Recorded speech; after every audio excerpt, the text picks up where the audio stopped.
Om Sri Chinmaya Sadgurave Namaha. How are you, my dear children? Hope you all are thriving under the loving care of your parents. Only I'll say stay home, stay safe. Children, you know that today is Guru Purnima, a day of great importance in our Hindu calendar, a very sacred and auspicious day. A day to pay our gratitude to our all great gurus, to our great Guru Parampara. Okay? Guru Purnima falls on the full moon day of the month of Asada in our Hindu calendar. And usually it comes in the month of July, sometimes in June, sometimes very rarely in August. I don't think it comes in August. Maybe because of we have our Joda Masa and Molo Masa, which you might not be knowing now, later on you will know. So it comes usually in the month of July. A very, very auspicious day because it is also known as Vyasa Purnima because it is the birthday of great Guru. We say the Guru of the universe, and we also say the Guru, the Loka Guru. We call it in our Hindu, means in Sanskrit he is called as the Loka Guru, the great Guru of the universe, Vyasa Guru. He was born on this day or on this tithi we call it, and so to just pay reverence and gratitude to him, his birthday is celebrated as Vyasa Purnima or Guru Purnima. It is said and also believed that Lord, Supreme Lord himself manifested as Vyasa, and through scriptures, Vedas, Upanishads and epics. I am telling epics because you all know Vyasadeva had written, Bhagavan Vyasadeva had written what? Mahabharata and our Srimad Bhagavad Gita. So through all these scriptures and all our Vedas, Puranas and all, he had through them removed all the darkness which were there in the mind of the people and the heart of the people, and illumined or brought that illumination, rather I'll say, which is there in our own self. It is believed that divinity is already there in us. It is the Guru or the great teacher. He just brings out to make us realize our own capabilities. That's why very rightly it is said by Vivekananda, Swami Vivekananda, that education is the manifestation of divinity. The divinity which is already lying in us, and the Guru makes us realize. That's why it is said, Gu means what? Andhakara or darkness, and in other way we call it ignorance. And Ru means who removes. So the Guru, the true Guru, he removes that ignorance from our life by instilling true knowledge and putting us in the path of righteousness and thus making our life a life of fulfillment. So thus is the role of a Guru in our life. In our Sanatan Dharma or Hindu culture, teachers are highly revered. That Guru Sishya Parampara which we have been reading in all these Puranas and Upanishads and all epics and histories and all, it has been coming down since time immemorial. And Gurus are always revered. And Gurus, and we have no difference, we do not make any difference between a Guru and God. It is believed even the Devatas, they used to invoke their Guru to learn, to bring divinity in the world. It so happened there is a story. Once Goddess Parvati, she saw her husband, who is her husband? Lord Shiva. Lord Shiva was bowing down at someone's feet. She was very much surprised. Who himself is the supreme Lord of this universe, how he is bowing down. Who is greater than him? To just fulfill her curiousness, she asked this, that please tell me, Lord, who is greater than you that you are bowing your head? And there Lord Shiva explained, I was just bowing my head at the lotus feet of my Guru, the Guru who has made me Parameshwara Iswar. And thus was born Guru Gita, that Guru Gita Granth, the story which was told by Lord Shiva to Parvati. That was named as later on Guru Gita, and that sloka every day Guru Stotram 3 stanzas we pray in our prayer club, we chant, that comes from that Guru Gita. And it means what? That Guru is even greater than gods. The Devatas also bow down their head at the feet of their own Gurus with all devotion and humility. And that was all our ancient scriptures and all that say. Later on, when Sant Kabir Das was there, he also worshipped Guru as once he had written in one of his doha, very popular doha, Guru Gobind Dao Khade, Kako Lago Pai, Balihari Guru Apne, Gobindiyo Milaye. It means what? If Guru and Gobind is who? Bhagavan, the Lord himself. If both are standing in front of me, to whom I shall prostrate first? Because if I am doing one, will may feel bad. But he is telling, no, let me prostrate first at the feet of my Guru, because he is the one who has taken me to the path of God. He has only shown or made me realize the existence of Bhagavan. So for me, the Guru comes first.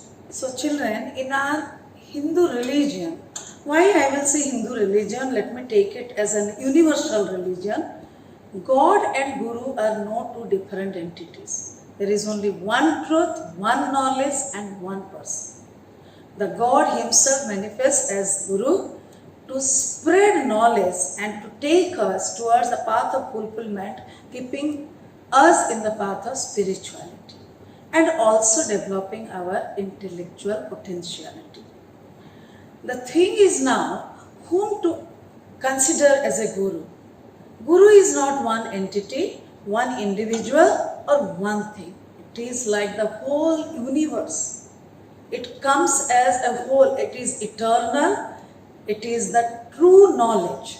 It comes in different and various forms and spheres and all. When we take this Guru word and try to see as one individual and one entity, there we limit.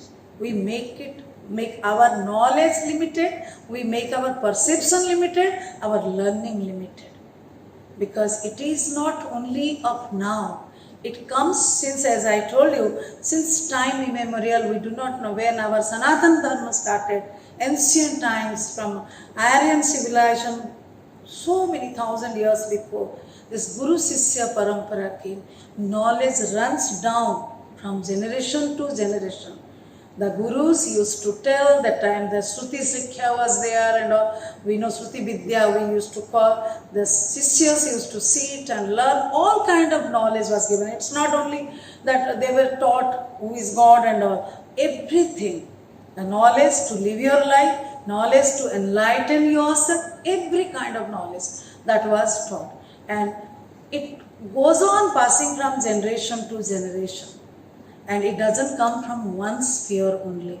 If we start seeing as one sphere, one individual, one entity, we limit our knowledge.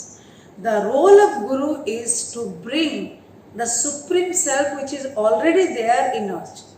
We do not realize that. He only removes all the ignorance. Why we say? Because we do not know our own potentiality, what is there in us. And our Guru's role is to remove that ignorance and make us a whole being, putting us in the path of righteousness. That they do. So it comes from generation to generation, person to person, civilization to civilization, country to country. It is eternal, it is vast. Everywhere you see and look and all, you can learn something to make yourself a better human being. When we start seeing a Guru as one, there comes limitation in our learning. There comes limitation in our knowledge. So this Guru is like God who controls the universe and spreads the knowledge in the whole universe. That way we have to take. So it becomes our own duty to show our gratitude to our Gurus. And Guru Purnima reminds us to show our gratitude to our great Gurus. It's not only one Guru or all the Gurus. The Guru Sishya Parampara which is there, which is inculcated in our culture.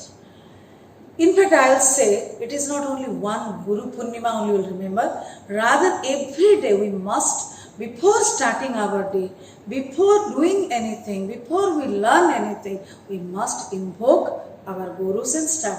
That's why in our Vidyalaya, now of course you are at home, and even few days before, the prayer, how to do prayer and all, it had gone to you all. So even when we start our prayer, you know, when we were standing in this field, in the school field and doing prayer, every day what we used to do? We used to chant Guru Stotram 3 stanzas, and also we used to chant the Guru Sloka, Guru Brahma, Guru Vishnu. That all, that they are what we say, Guru Sakyat Param Brahma, and Tasmai Se Guruve Namah. What is that? We, before starting our learning process, teaching learning process, we invoke, we submit ourselves at the Tasmai Shri Guruve Namah. We invoke ourselves, we invoke the Lord or the Guru, and we bow our head at the lotus feet of that Guru. That way we show our gratitude. But that is not enough. We can show our gratitude in many ways. At least one or two things what our Gurus, they want us to have. So many saints and all, they have told that the Gurus, their prime concern is to make us a true and perfect human being. Perfect I will not say, true human being, because humanity is the greatest religion. If we practice that, there is nothing greater than that. So the prime duty of a Guru is to make us a blooming human being, will say. Blooming means inculcating all the human values in us and making our life a cherished one. So when a Guru does so much, and his learnings or teachings that we inculcate does so much to us, it enlightens our life, it illumines our life, then the time comes for us to express our gratitude. And how to pay our gratitude to a Guru? Guru Nanak Sahib once told that if we will catch or take one saying of our Guru and we meditate on that and inculcate that in us, then the Guru's teaching will be fulfilled. He'll feel that he has done his duty. So let us take some teachings, let us take something that what our great sages have said, or your parents have said, your teachers have said, to make yourself a good human being. Our Guruji, Pujya Guruji Swami Tejomayananda Ji, he has very rightly and clearly directed that if you want to show your gratitude to your Guru, serve and obey him with all devotion and humility. He himself, children, is a great picture of humility. We have seen his devotion for our Pujya Gurudev Swami Chinmayananda Ji. So that way, we can also, we cannot be like them, but we can take up something and we can make our life a beautiful one. Children, today is a day, make a promise. Your parents are there because your first Gurus are they. They have taught you how to speak, how to say thank you, how to say Hariom. All this comes from them first. Then you came to a school. So take one teaching of your mother or father or any elderly, your grandparents and all, and inculcate in you and practice it in your life, and you yourself will so relaxed, so nice, so enriched. So before concluding my speech, I will say, let the blessings of all the Gurus shower on you and make you blooming personalities, that you all will become one asset for our country and the world at large. God bless you. Stay blessed. Hari Om.